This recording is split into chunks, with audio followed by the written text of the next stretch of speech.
Section 1: Propaganda and Rise of Hitler. The Nazi Party used films, rallies, radio, newspapers, and posters to spread its anti-Semitic ideologies. Joseph Goebbels was the Minister of Propaganda in the Nazi Party. This poster says, "Our only hope, Hitler," from 1932.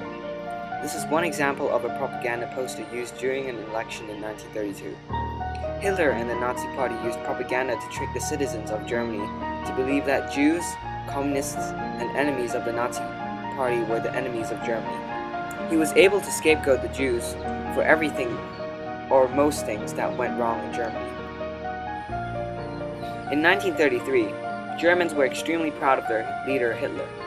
The use of propaganda in this movie called Triumph of the Will is incredible. Some parts of the movie were filmed on the sky because during this time, aircraft technology was still very advanced. The introduction of Triumph of the Will is around 10 minutes long. During these minutes, Hitler slowly descended from the sky to show that he was almost godlike. Most people in this movie were children or young adults because they were the easiest to be fed with anti-Semitic ideas. Overall, this made the German population feel proud because a powerful leader led them. Section 2: Hitler Youth. This is a drawing from German storybooks that fed children with anti-Semitic views. They depicted Jews as cheats, liars, scammers, and pretty much everything bad that happened in Germany. This was a very effective use of propaganda because these over-exaggerated storybooks indoctrinate very young children easily. Hitler Youth was created in 1920, starting with only a few thousand members, but in 1939, attending Hitler Youth was compulsory, reaching around 4 million members. It was an expansion of Hitler's ideas and was seen as important as school. It is used to educate boys and girls of anti-Semitic ideas and train boys to soon join the military and prepare girls for motherhood, so they could bear as many children as possible so the Nazi Party could grow even more big and powerful. Boys had to take part in so-called military athletics, which included marching, bayonet drills, grenade throwing, trench digging, and other war-related exercises. The girls had to be able to run 60 meters in 14 seconds, throw a ball 12 meters, complete a 12-hour march, swim 100 meters, and know how to make a bed.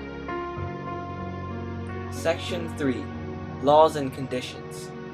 The Nazi boycott of Jewish business in Germany took place on 1st of April 1933. Soon after, Adolf Hitler became Chancellor on 30th January 1933. The boycott was one of the first actions that led to the final solution that will be explained later. A week after the boycott, a law was passed that forbid Jews from becoming teachers, judges, doctors, professors, or government positions. Jewish who were working in these positions were fired. The boycott soon also forced Jewish people to sell their business to Germans. In 1935, a set of rules called the Nuremberg Laws were made.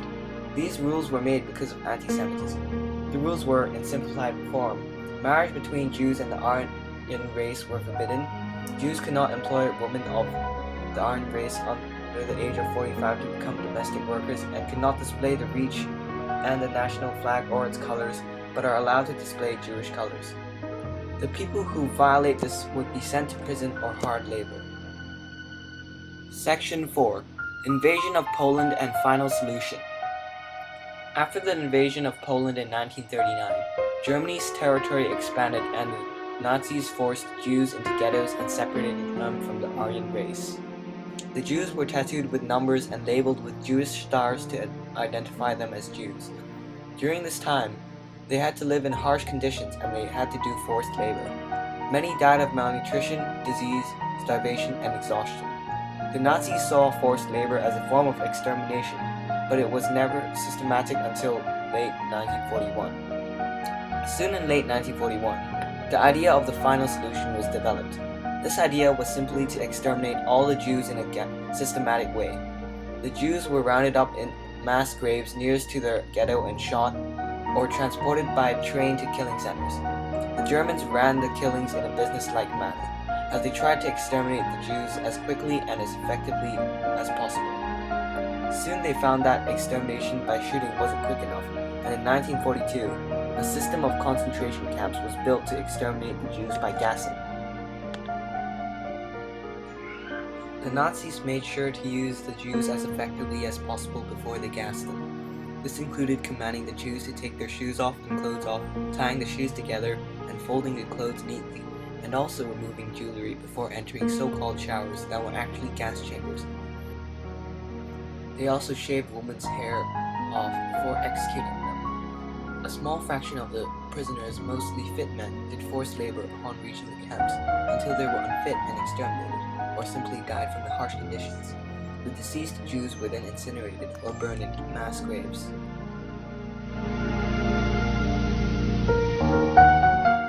Section 5. Retaliation, Resistance, and Defeat.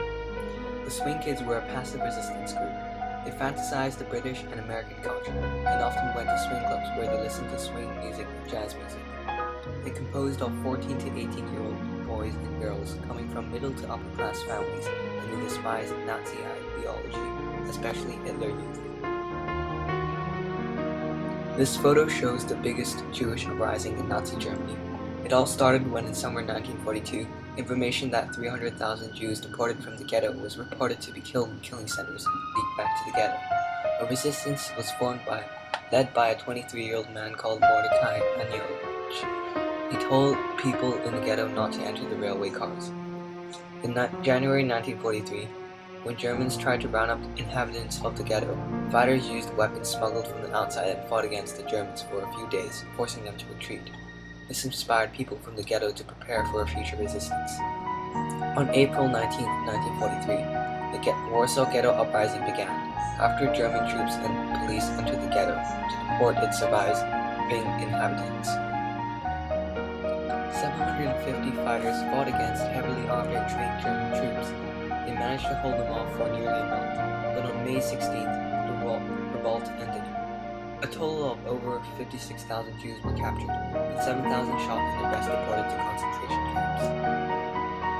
The White Rose was another form of non-violent resistance formed by three teenagers, Hans Skoll, his sister Sophie, and his best friend Christopher Probst.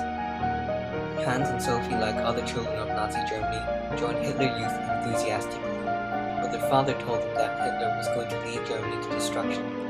At first they didn't agree, but soon afterwards they realized their father was right and decided to spread the word. Their form of resistance was handing out leaflets that exposed Hitler's wrongdoings.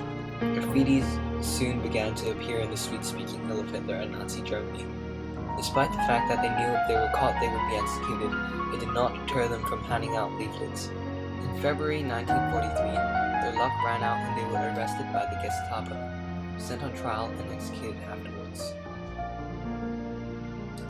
The Holocaust finally ended when the Allied forces defeated and took over Germany in 1944 to 1945. The Germans finally freed the prisoners after Hitler committed suicide on April 30, 1945. An estimated total of 5.9 million Jews of 7.3 million Jews that occupied Europe were killed during the Holocaust, and around 5 million non-Jews, including Soviet prisoners of war, homosexuals, disabled people, and ethnic Poles were killed.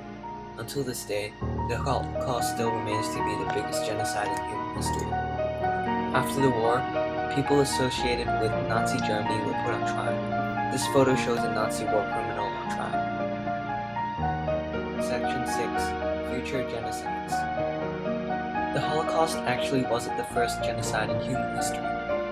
After the fall of the Turkish Empire, around 5 million Armenians were killed between 1915 and 1923. Unfortunately, not everyone learned the lesson from the Holocaust quoted never again by the Jews, and quite a few genocides occurred after the Holocaust. Apart from the Holocaust having the largest death toll of all genocides, unlike the Holocaust, genocides that occurred in the future went run like a business. This was what made the Holocaust so significant. This photo shows an example of a notable genocide that happened after the Holocaust. It was the Cambodian genocide led by Pol Pot that happened in 1975 to 1979, where roughly 2,400,000 people were massacred by the Khmer Rouge. To conclude, there have been attempts to stop genocides happening today. This photo shows George Clooney visiting an anti-genocide project in Sudan.